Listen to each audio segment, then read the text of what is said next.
Actually, I picked out the car I have based on the fact that it had airbags on both sides. So that was a factor. It may have been the first car of its type ever made with airbags, but I think I think my car actually, it's both heavy and has airbags, and those are two primary factors in safety. I don't think I don't think a safer car is necessarily being made. It might be safer to drive around in a big heavy-duty truck or something, but I'm not ready for that.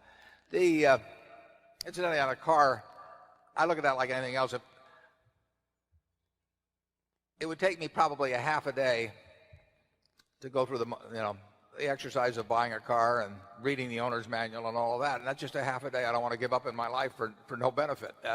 If I could write a check in 30 seconds and be in the same position I'm in now with a newer car, I'd be glad to do it this afternoon. But I don't like to trade away when there's really no benefit to me at all. I'm totally happy with the car. I just don't want to trade away the amount of time I'd have to spend fooling around to get familiar with and get title to and do all the rest of the things. Pick one out, so a new car. But if there's a safer car made, I'll be driving in it. Well, in personal consumption, Warren is more frugal.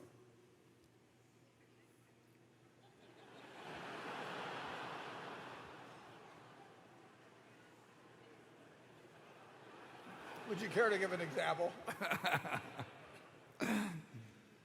Warren lives in the same house he bought for a very modest price, what, in 1950 something? I bought it in 1958, and you moved into yours about 1960, didn't you? Yeah, and I paid more. But he designed his own. He designed his own house. He did not pay an architect, right? I did. I paid an architect $1,900. It was as much as 30% of the normal price. Yeah. Notice how he remembers the details. No, I have everything in life I want. It's a very simple thing. If there's anything that money could buy, there are things money can't buy. But if there's anything money could buy that I wanted, I'd do it this afternoon.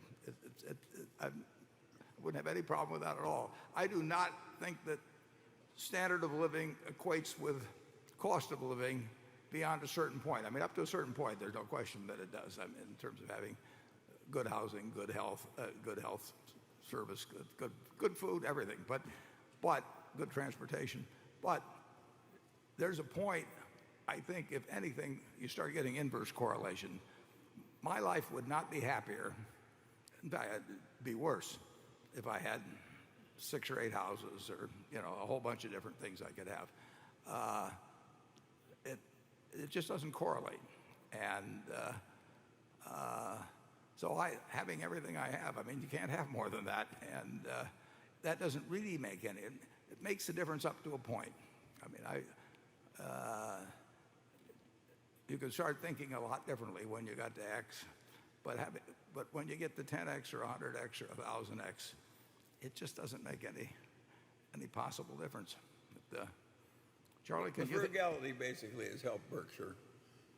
And I look out at this audience and I see a bunch of understated frugal people too. We collect you people.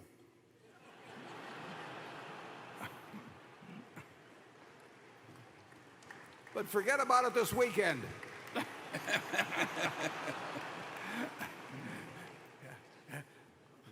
The more you buy, the more you save at these prices, folks.